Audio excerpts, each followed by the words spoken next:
Welcome to Tom Rhodes Radio Smart Camp. Wow, today I have a doozy of an episode for you. Today's episode is about Lord Byron. Have you ever heard the name? What do you know about the guy? All I ever knew about Lord Byron was that he was the king of the romantic poets, and that he was kind of a debaucherous wild man, kind of like the first rock star.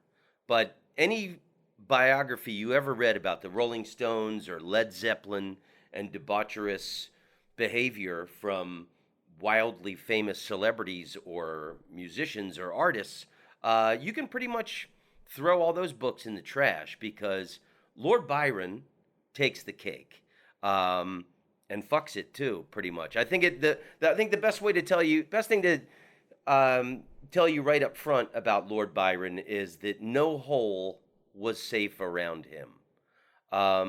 This episode has been many months in preparation, years, even decades. And I'll just go ahead and tell you the story up front. Why I've always been fascinated by Lord Byron, or not fascinated by him, but that I just wanted to learn who this guy was.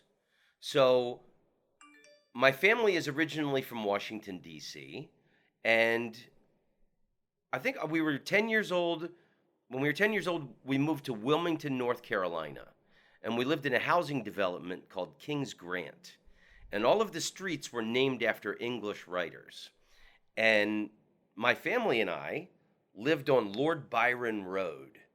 And I always thought that was like a really cool, like, how do you become a lord? How do you get a street in North Carolina named after you? I mean, what do you have to do? So, all the things in my life that I've read and been fascinated about, he was a guy that I've always kept off in the distance, that one day I'm going to learn about Lord Byron. So, one of my favorite hobbies and pastimes and sources of pleasure when I travel is to go to used bookstores. So, through the years, I've picked up many books on Lord Byron. So, right now at the beginning, let me just do a very heartfelt, sincere commercial for some of my favorite bookstores, for the books that were the source of knowledge for today's episode. This book, Byron, The Years of Fame, by Peter Quinnell. I bought this at Acapella Books in Atlanta, Georgia, 25 years ago. One of my favorite bookstores on the planet, Charlie Burns in Galway, Ireland. I bought Byron in Italy, also by Peter Quinnell. And it turns out that this book starts where Byron Years of Fame ends, which I didn't know when I brought these books to England. And then also from Charlie Burns, I got the selected poetry and prose of Byron. I know this is definitely going to be more than a one episode podcast on the life of Lord Byron, just because the man's story is so epic.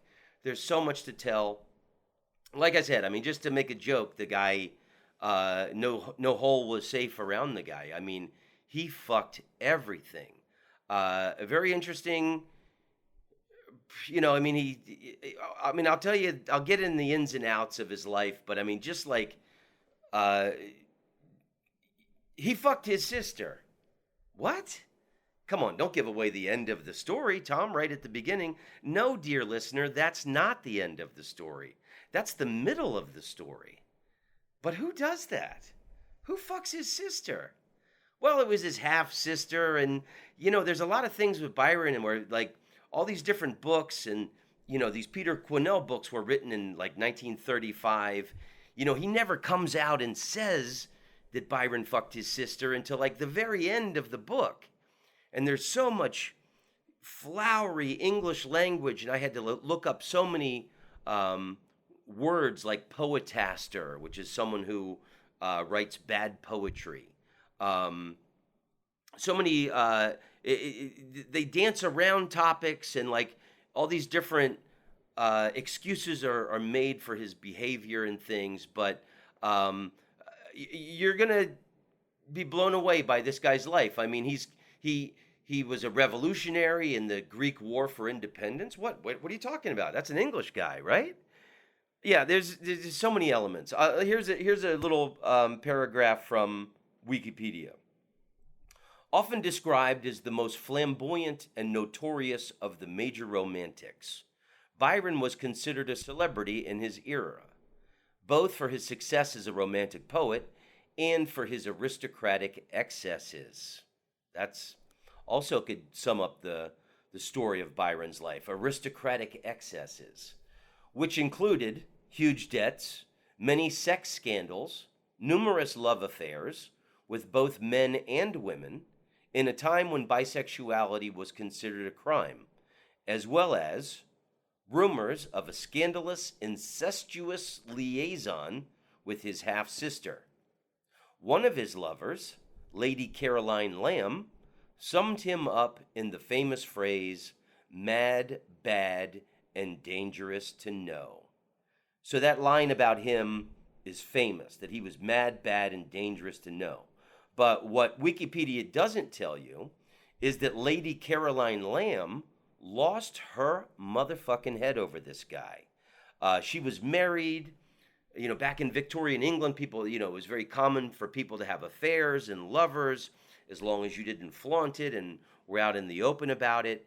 She was married to a dude, and she, Led Zeppelin staying at a hotel, she tried to get at Byron at all costs. She got into his life. Lady Caroline actually had to be dragged out of London by her family because she had made such a fool of herself over Lord Byron. And then later she comes back, turns up at a party where he's at, big fancy gathering, and she tries to commit suicide, tries to cut her wrists at the party. So many amazing, wild, crazy things happen in the life of Byron. I mean, this is just a taste of the story that I'm telling you at the beginning, the aperitif, if you will, before the meal.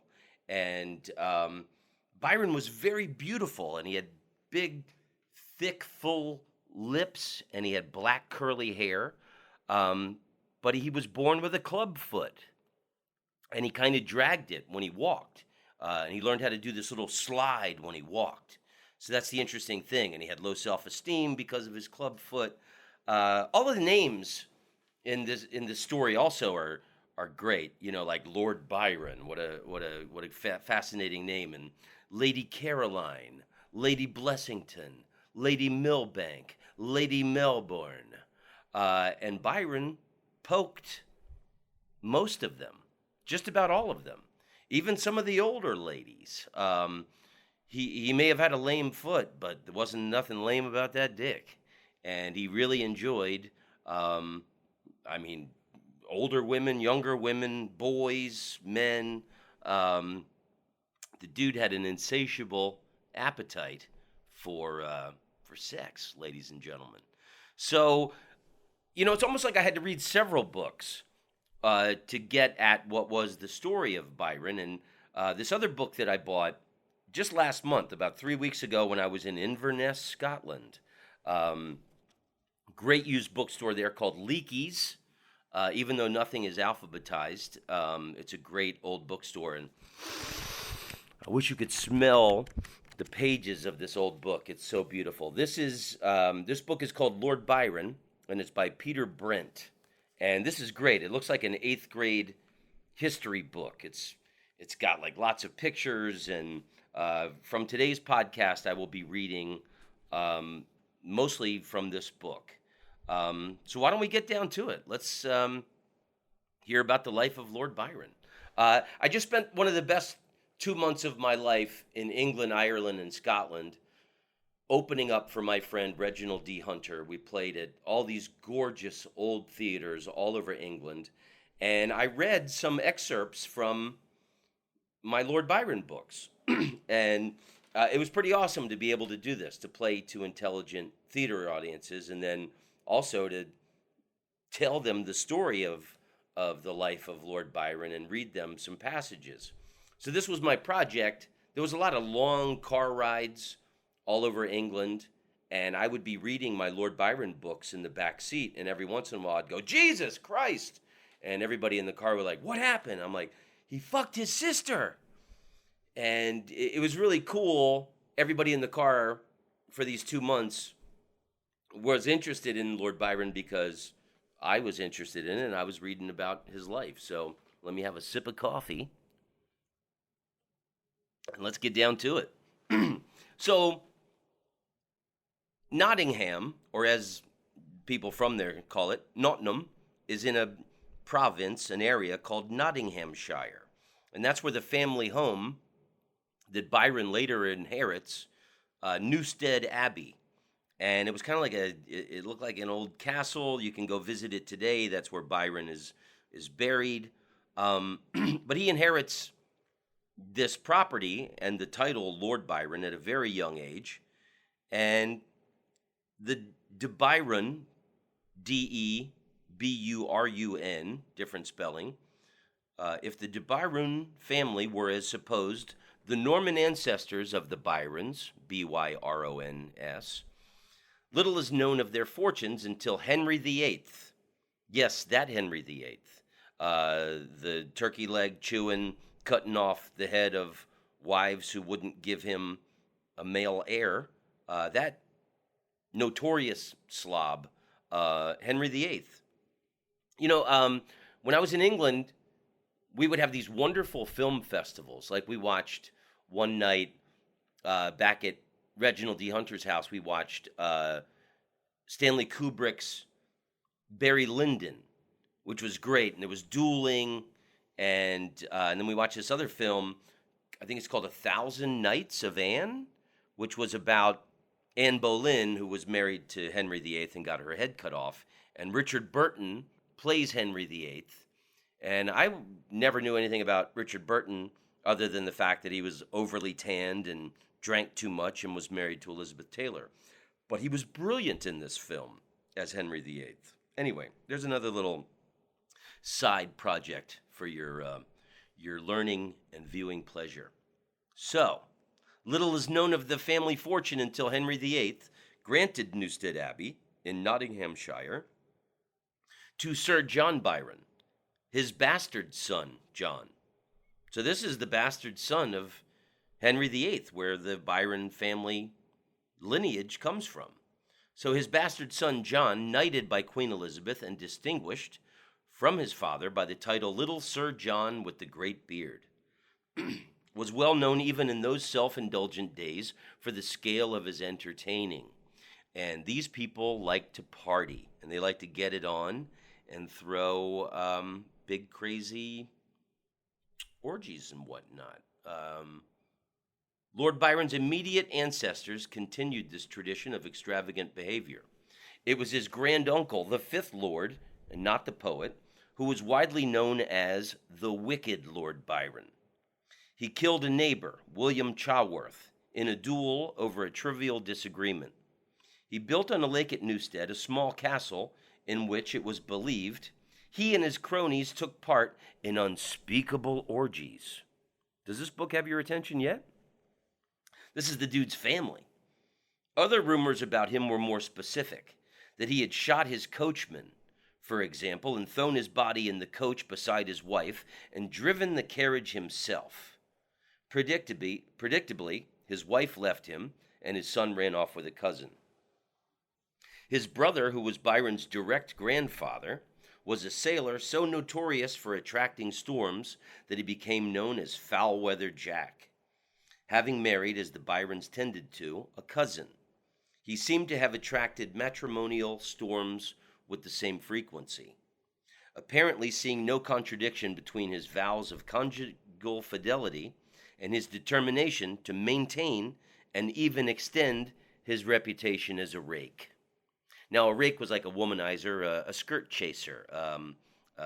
So anyway, he didn't want to give up that small little habit. So his son, the poet's father,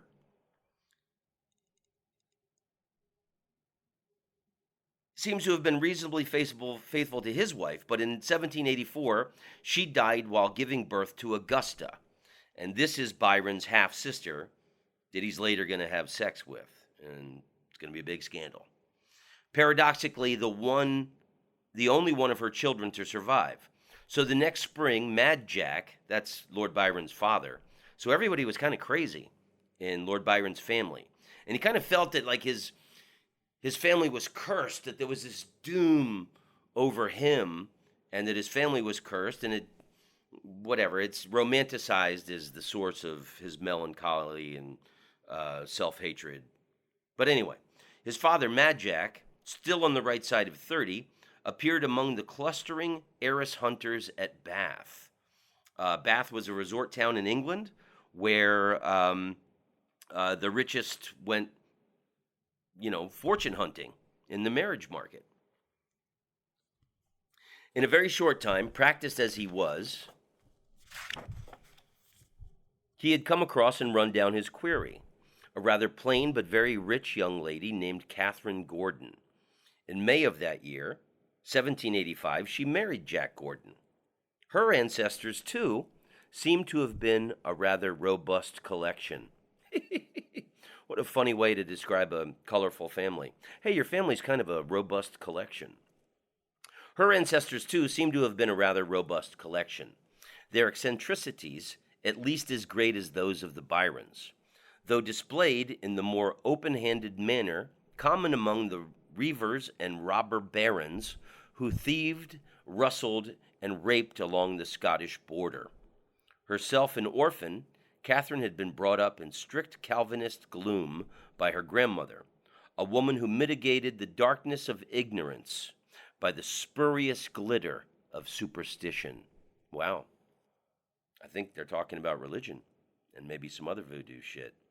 Catherine seems to have had a strong tendency towards manic depression, her periods of hysteria and fury being divided by bouts of introspective melancholy. And that's basically what Byron had, too. And then his mom was kind of nuts, so that paints a very important picture in his life. Although she was shrewd in some ways and by no means stupid, she had little education, and so none of the stability that a genuine depth of cultivation might have given her. Lord Byron was born on January 22nd, 1788. The boy was born lame. His own later secretiveness gave some zest to the controversy which followed his fame, wherever it was discussed, both during his lifetime and for a century after it. Had he truly a club foot? The answer seems to be that he truly had. A special shoe was designed for him by John Hunter, a famous surgeon of the day, but the doctor was firm in his opinion that the condition could not be cured, and the deformity in Byron's right foot, which almost certainly determined so many of his later attitudes and actions, never was cured, though attempts were made to do so, some very painful.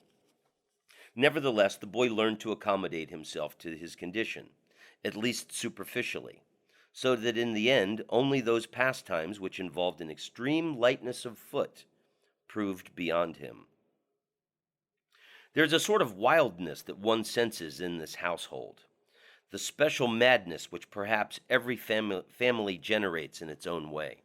God damn, I love that sentence. The special madness which perhaps every family generates in its own way.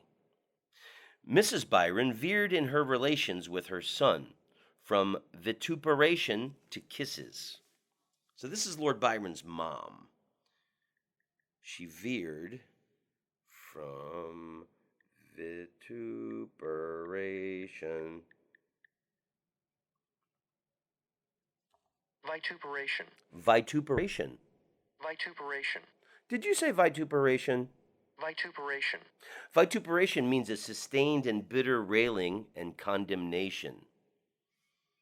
So she was constantly condemning him and railing him at him or covering him with kisses. It was one or the other.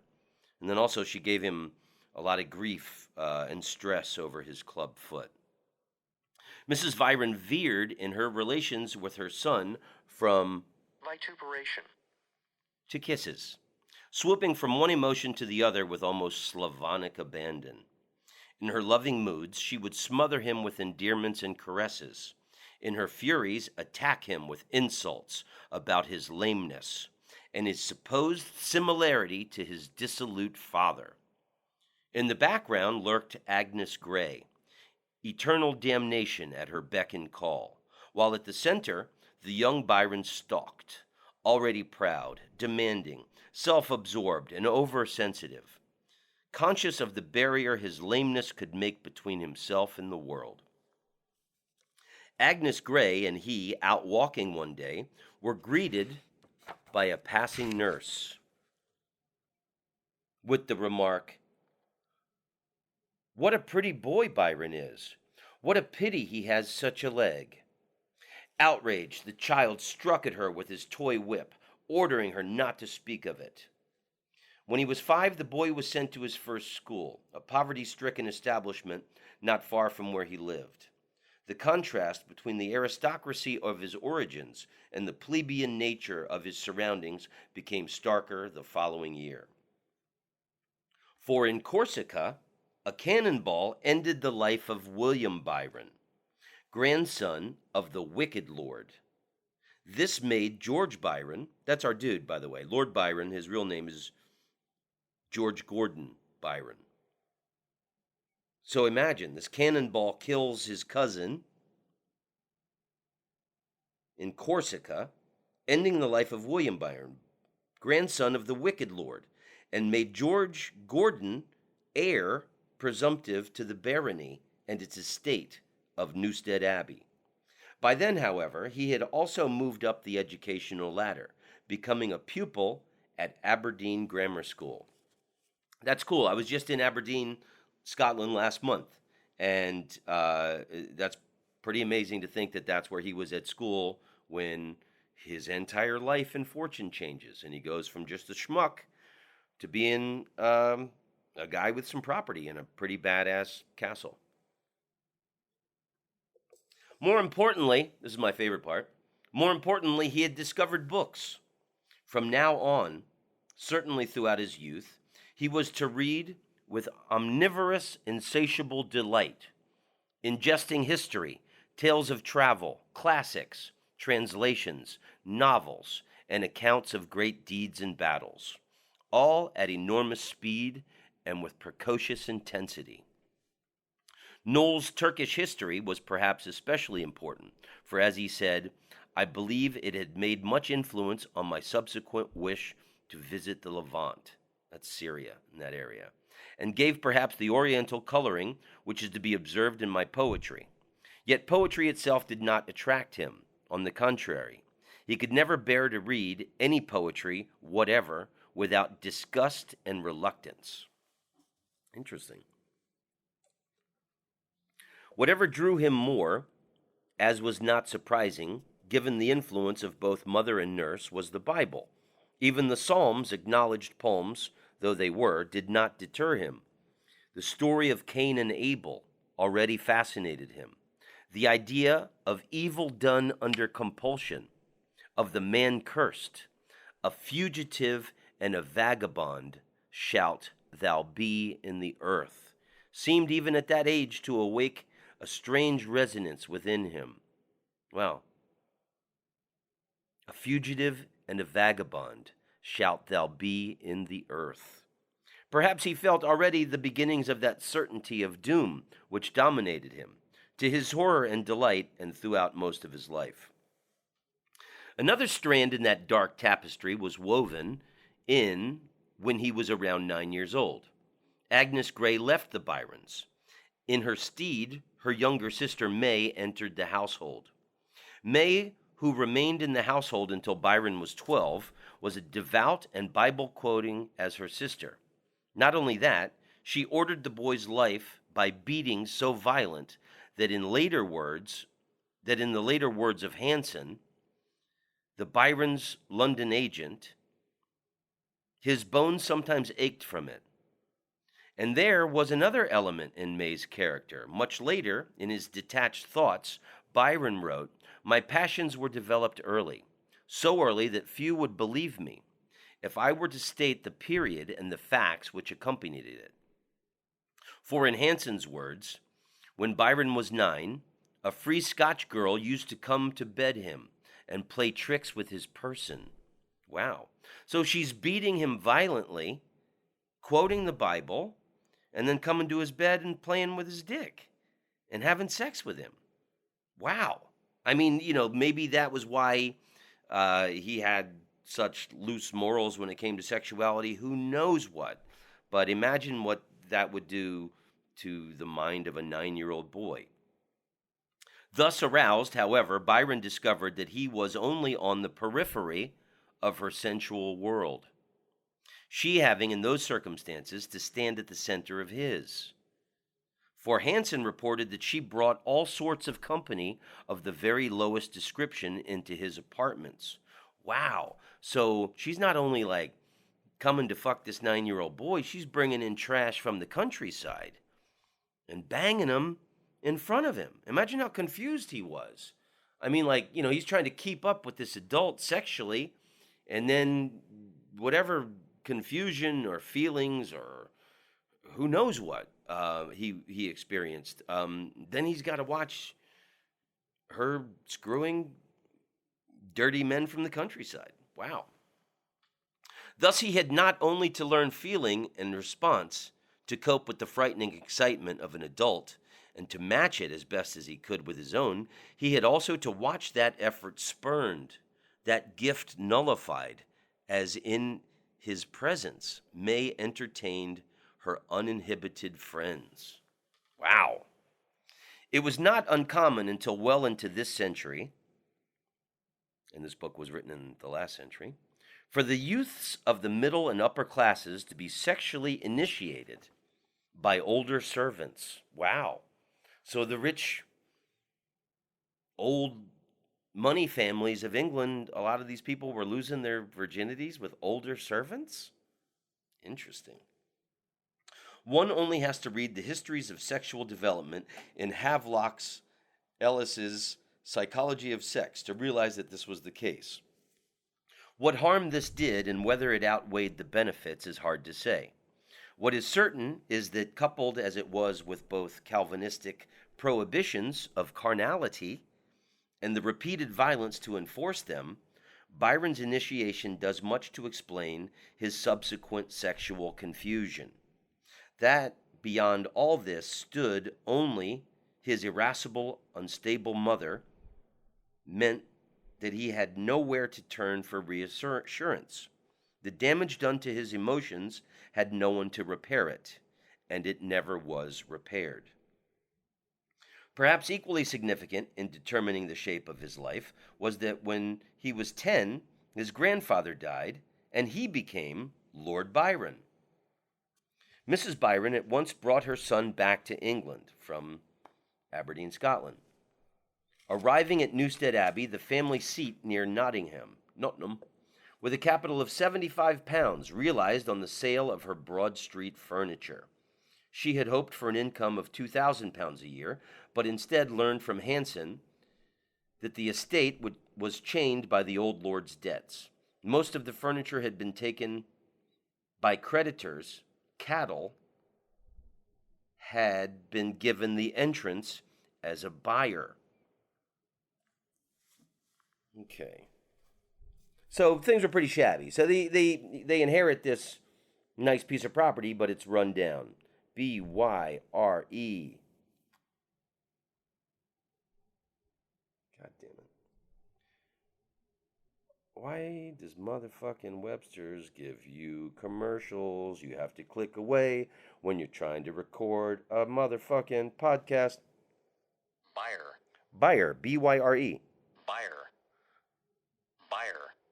A buyer is a cow barn. Hey, Peter Brent, the author of this book, why the fuck didn't you just say cow barn? Then I could have avoided that Webster's advertisement. Most of the furniture had been taken by creditors. Cattle had been given the entrance hall as a buyer. The farm buildings were tumbling into ruin. The forests had been decimated. If she had expected a life of ease and fortune, she was quickly disillusioned. Yet she, and especially her son, fell in love with Newstead. It stood romantic, Gothic, and sturdy Tudor beside its lakes, within its wide parkland, framed by the dark green of the late summer trees. For a boy whose imagination had already been quickened by 1,000 tales of ancient battles, it must have seemed a paradise, especially after the constraints of Aberdeen. It was decided, despite Hanson's doubts, that the family could live at Newstead, at least until someone could be found to rent it. Okay, so I'm in Las Vegas at the Rio Casino, performing at the Comedy Cellar, and I need to run downstairs and perform and make people laugh. Maybe many years from now, someone from the Rio Casino Hotel will hear this podcast and they will have special Lord Byron party nights. Okay, I'll be right back after I go make some people laugh. And we are back. Hey, my shows were great. Thanks for asking.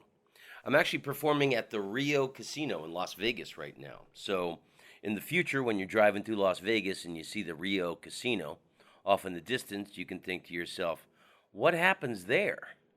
And then you can remember, that's where Tom Rhodes recorded his Lord Byron podcasts. Okay, so to recap what we were talking about, Byron's mother was kind of a lunatic. She stressed him out. She gave him a lot of unnecessary self-consciousness about his club foot. I mean, like, if you had a club foot, you'd already feel shitty enough about it without your mom constantly reminding you, hey, you little bastard, you got a dumbass club foot. Can you lift your club foot when you walk, please? Anywho, so Hanson, the family accountant, whatever you want to call this guy, a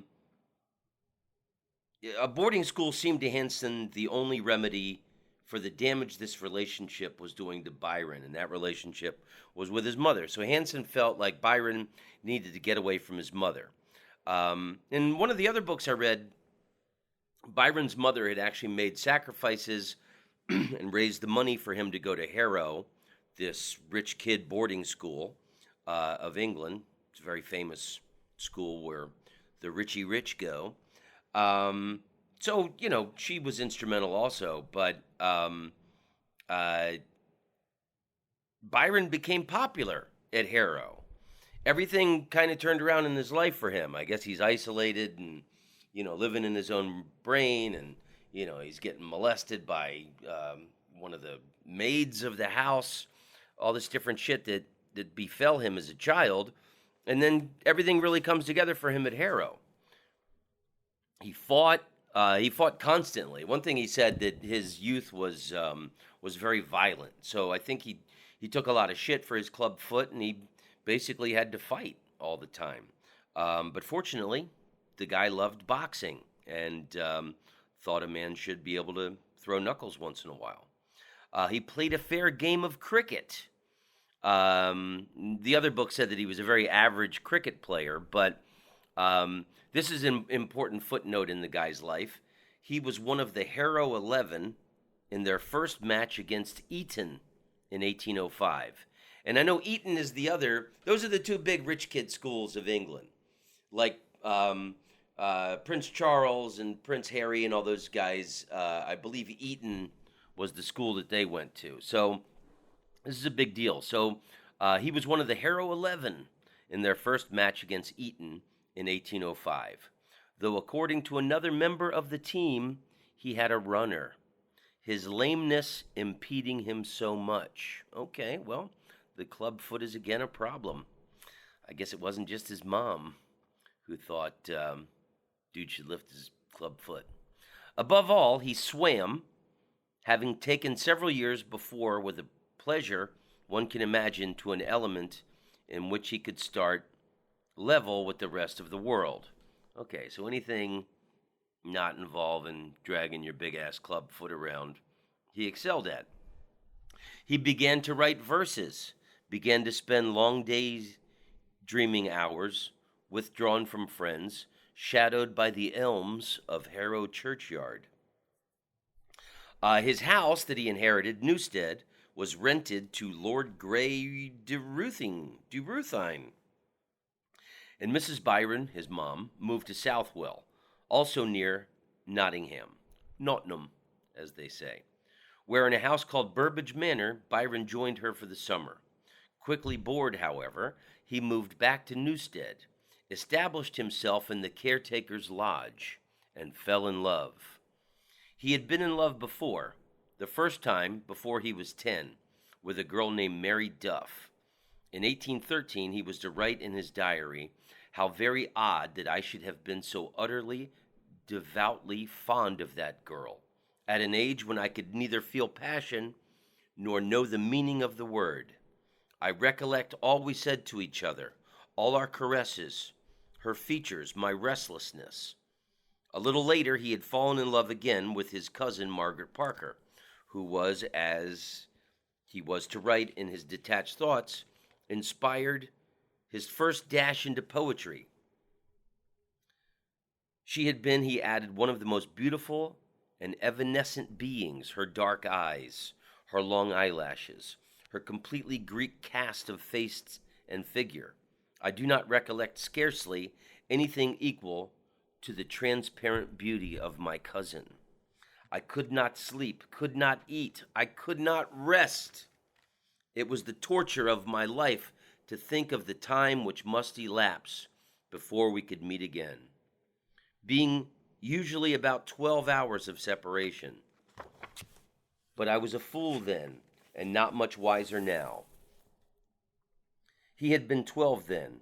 A year or so later, Margaret was dead, a blow the boy felt, pondered on, then drew into himself as though to nourish his more melancholy moods. This time, the girl he fell in love with was the daughter of a neighbor, the descendant of his grand uncle's victim, Mary Chaworth. You remember his crazy uncle, the wicked Lord Byron, who was his great uncle, had murdered a neighbor over a trivial matter in a duel. And that was great about that movie Barry Lyndon, the Kubrick flick. It was back in the dueling societies, and back then, somebody, imagine bumping into somebody at Starbucks and they go, "Hey, asshole," and you're like, "Hey, fuck you, asshole. Well, I challenge you to a duel. Let's meet at the high school football field in an hour, and we'll flip a coin to see who gets to shoot a lead bullet into someone else." Interesting times. So imagine the guy falls in love, Byron, with this neighbor girl who is a descendant of someone who was murdered by his very own descendant. So Mary Chaworth, so profound was the fall that nothing would induce him to go back to Harrow when the summer was over. "I cannot get him to return to school," wailed Mrs. Byron in a letter to Hanson.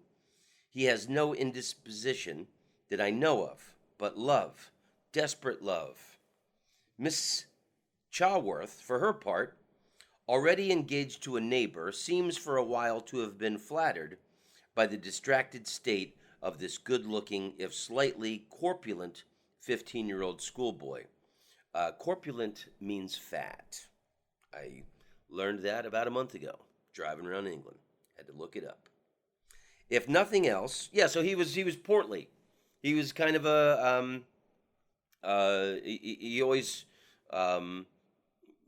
was kind of a little overweight. The guy had a life of indulgence, but it's interesting that he, coming up in his life, he's going to be very conscious of that, and he's going to exercise and diet like a mofo, which, how many people were thinking of that back then. But I guess he liked the ladies, and he wanted to strike a dashing figure.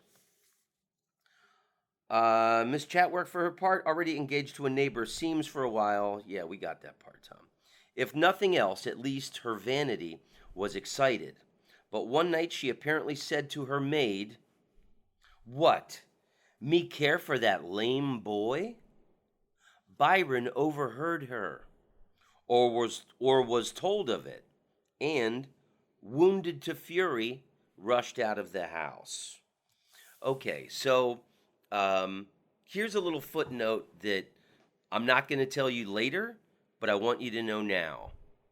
So Byron lost his mind for this woman when he was home for the summer. He wouldn't return to school. She comments on his lame foot. How could I ever love someone that had a lame foot? Are you kidding? And Byron, already very sensitive, of course, he was crushed by comments from strangers and people he didn't know. So imagine how destroyed he would have been over this woman that he completely loved. So here's the little footnote I'm going to tell you now and not later. Years later, when Byron is completely famous and everyone in the world is knocking themselves over, men want to be near him, want to be his friend, and women are lining up to just even have the chance at taking a peek at his knob. Mary Chaworth sends him letters and says, "Oh, I didn't realize back then what a genius you would become." So, ha ha ha. And then he corresponded with her and everything. But, it's funny when you have a magnificent person right in front of you. Well, I mean, I don't know if he was magnificent. The guy was kind of freaky, right? But, it just goes to show you that star fuckers and people impressed with notoriety is timeless and has always been around. And a little bit of fame will make you forget a dude who's got a big, goofy-ass club foot. That he was not over familiar with homosexuality. Oh, there it is again. I mean, how much, All right. I mean, Mary Chaworth's butthole might have remained safe because of these circumstances. That he was not over familiar with homosexuality, or that its clearer manifestations frightened and disgusted him at this stage in his life, seems to be shown in his precipitant flight from his beloved Newstead, where he had remained as a companion to Lord Grey, the young tenant there.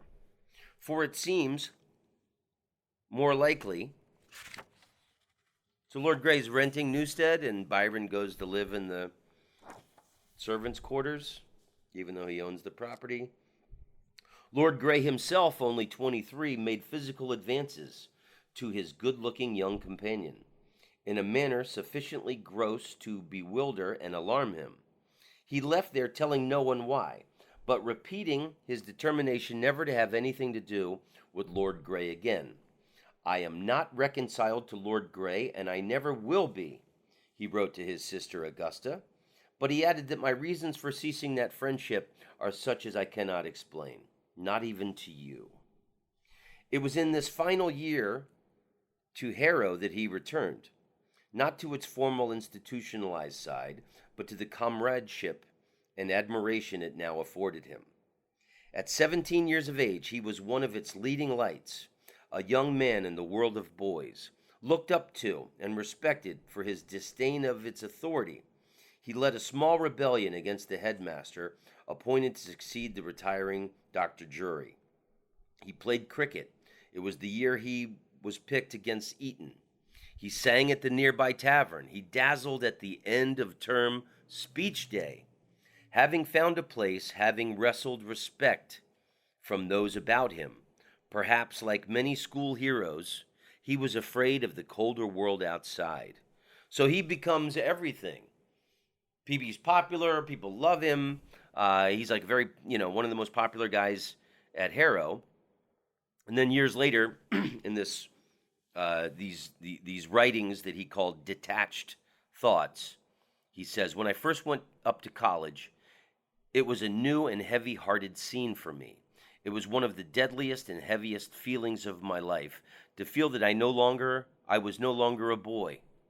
From that moment I began to grow old in my own esteem, and in my esteem, age is not estimable. Okay, so he goes to Cambridge. From there, all kinds of shit happens. He makes some of his greatest lifelong friends at Cambridge. Hobhouse was probably his best friend for life. This guy Scrope Davies, who was a wild man and a gambler. Where is the Cambridge? Okay, this book is fucking me up. Now we got to go over to Byron, Years of Fame.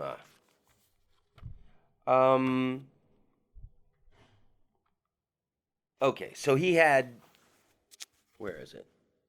The following autumn, he went up to Trinity College, Cambridge, where he met and formed a close relationship with the younger John Edelston. John Edelston was in the choir, and Byron first fell in love with his voice. There we go. All right, here we just keep reading the highlights for your people, Tom. We'll get to it. Okay.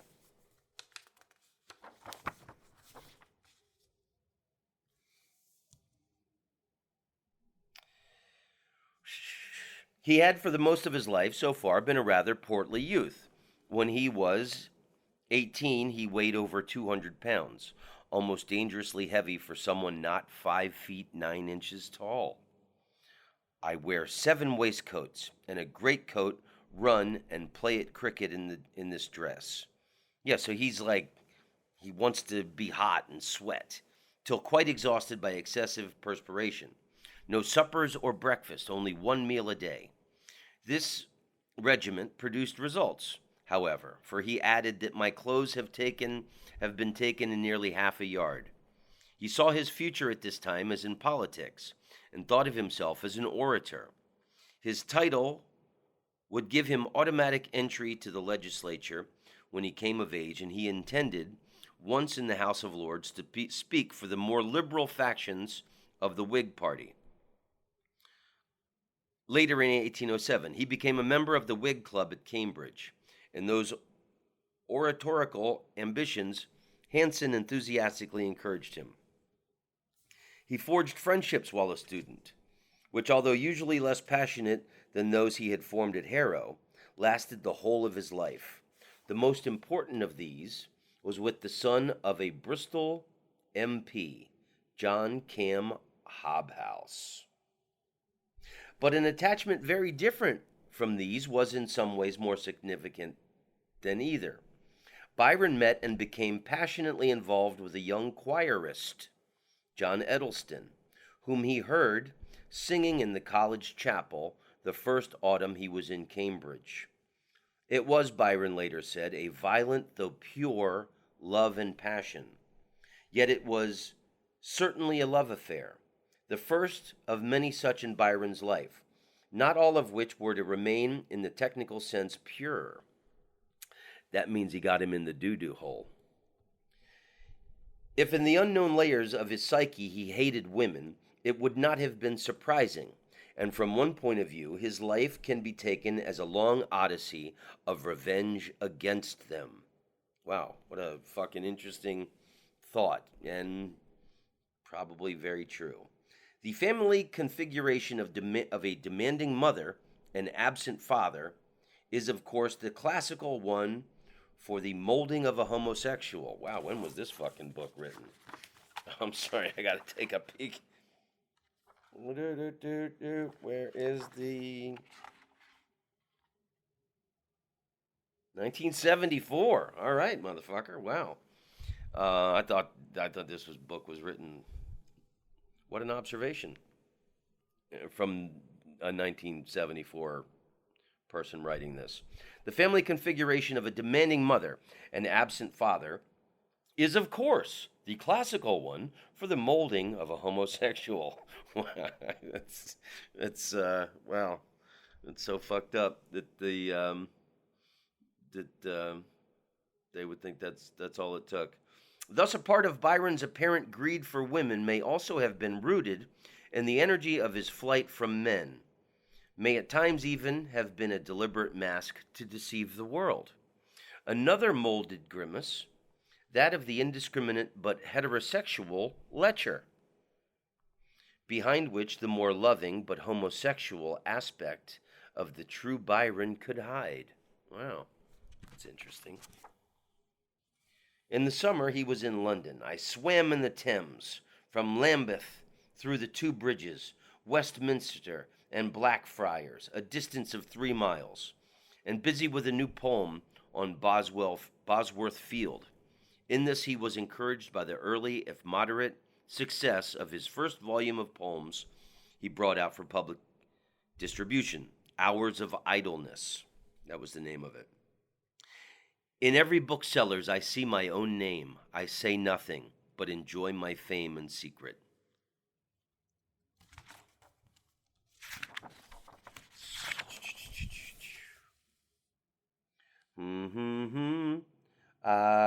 This satirical poem, yeah, so he got ravaged. Hours of Idleness. He got ripped by these critics, and then he wrote this other satirical poem called English Bards and Scotch Reviewers. Came out in March 1809. By that time, Byron was permanently installed in London, his Cambridge years to be perpetuated by the friendships he had formed there, rather than by the knowledge or the qualifications he had gained. So the most that he got out of Cambridge were all these friendships. The obligatory degree he went back for in the summer of 1808 meant much less to him than the opinion held of him by Hobhouse, Matthews, and the rest of his close associates. In his memory, Cambridge was to be notable only for their sakes, and for that of Edelston, the choir boy he got in the doo-doo hole. He wrote to Hobhouse, I am buried in an abyss of sensuality.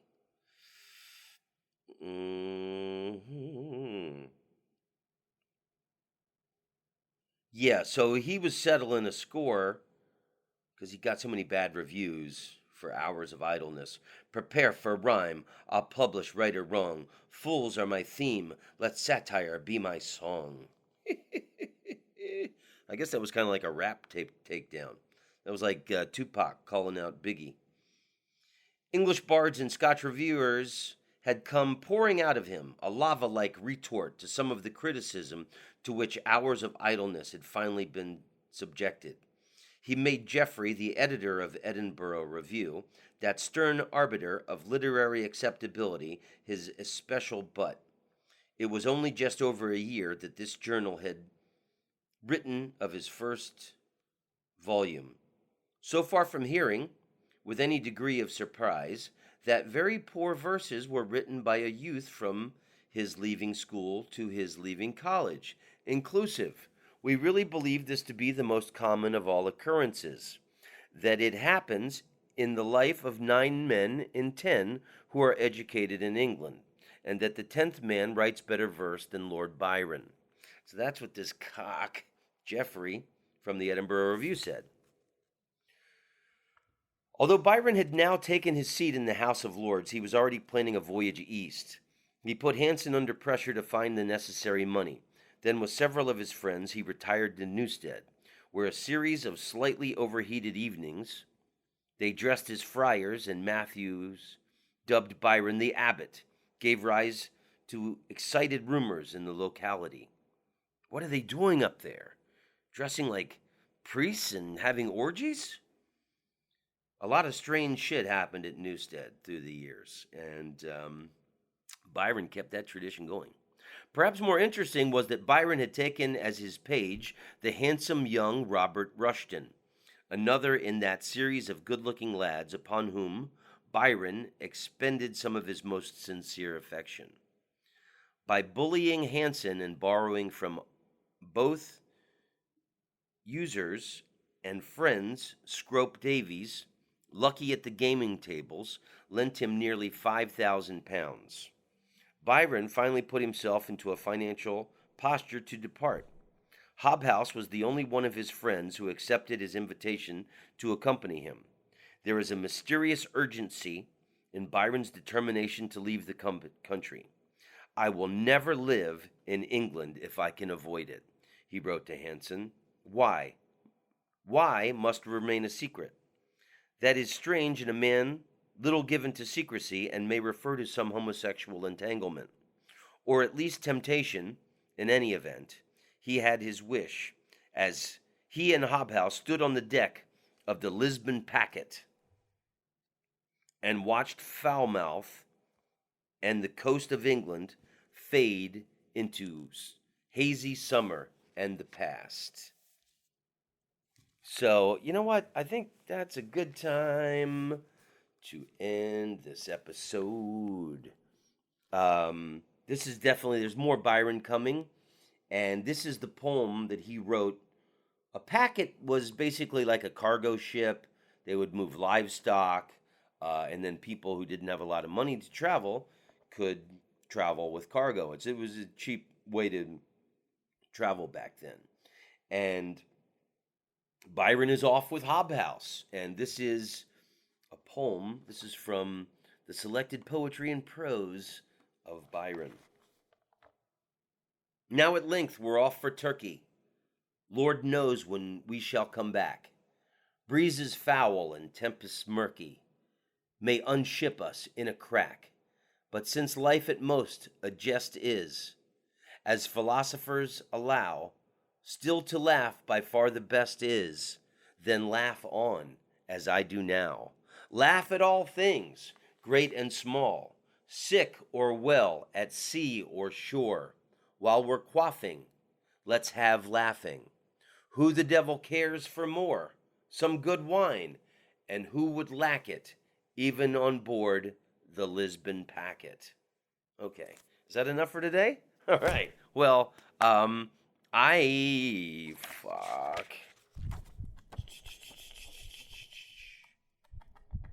it. Let's keep going, man.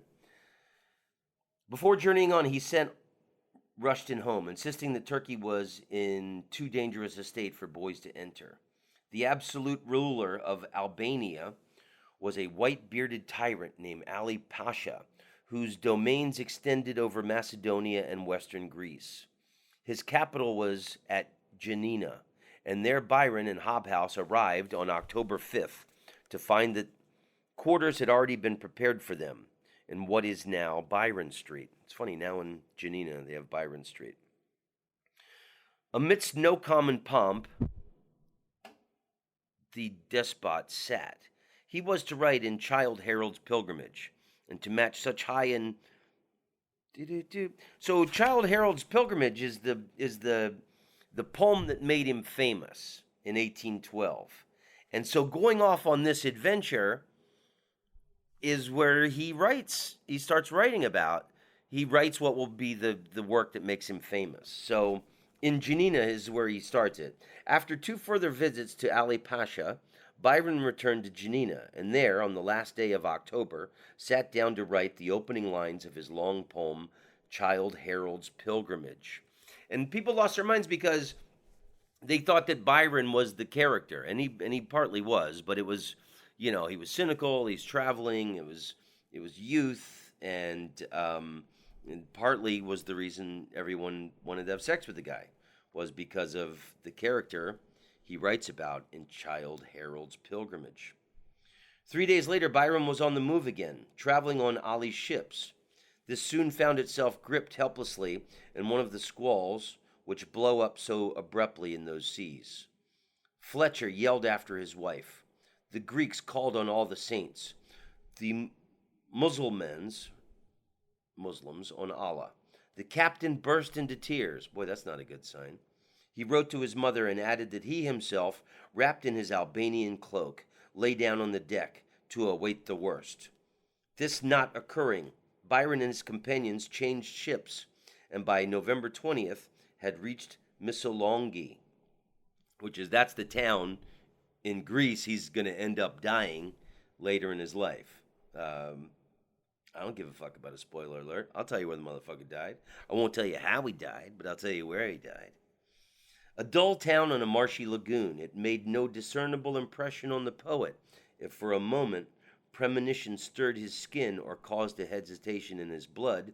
He did not record it. Okay, well, Peter Brent giving away the ending too.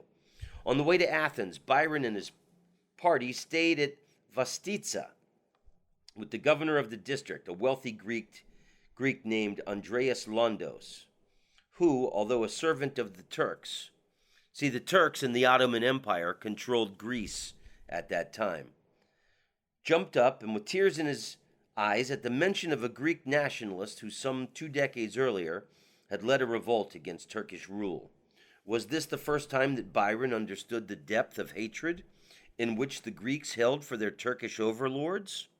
The desperation with which they longed to be free of the bonds of the decaying, yet still strong Ottoman Empire. Somehow, in retrospect, the moment seems significant. This young, wealthy man, correct, charged by the Turks with responsibility, an example of cooperation between master and mastered, suddenly upright, his eyes bright with tears, his hands clasped in passionate greeting for no more than the name of a dead patriot, and watching him, the English traveler, ready to be moved by a cause rooted in liberty and in a culture not his own. Rise up, O Greeks, Londos sang. By the first week of March, he and Hobhouse were in Smyrna, on the mainland of Asia Minor. That's the mainland of Greece that's connected to Europe. Here, waiting to continue his journey, he finished the second canto of Childe Harold's Pilgrimage. God damn, I want to go to Smyrna, because the beach I grew up loving and going to in Florida is New Smyrna Beach. And it takes its name from Smyrna, which is in the Bible, because some biblical shit happened, and then that's where Byron wrote the second canto. Childe Harold. Okay. I begin to find out that nothing but virtue will do in this damned world. I am tolerably sick of vice. On his return, he added he would leave off wine and carnal company and betake myself to politics and decorum. He wore a scarlet coat richly embroidered with gold.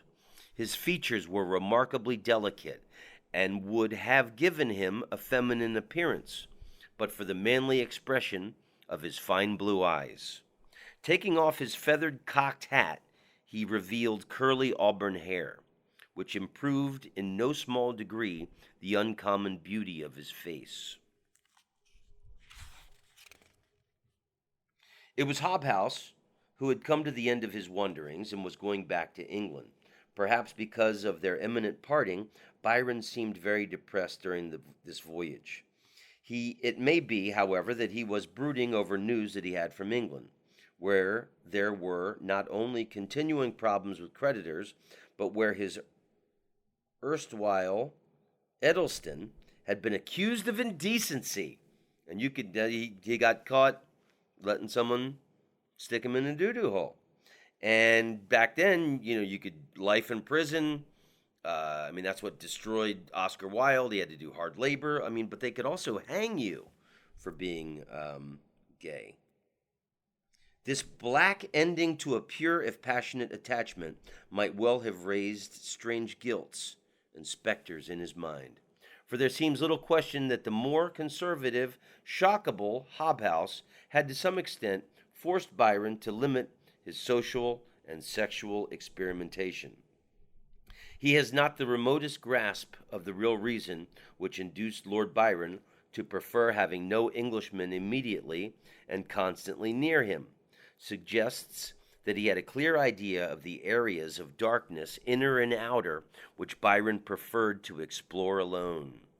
So if there were no English people around, there was no one to cast an eye of judgment on this guy, doing whatever he pleased. The place they traveled on to was Tripolitza, where Veli Pasha, Ali Pasha's son, held court.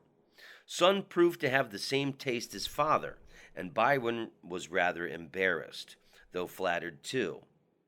So apparently both of the Pashas, father and son, wanted Byron's doo-doo hole. As the long-bearded Veli held his hand, put his arm around his waist, and offered him a variety of gifts. I guess Byron was just a lovable dude. Everybody lost their mind for this guy. And he had big, curled up, puffy, kissable lips.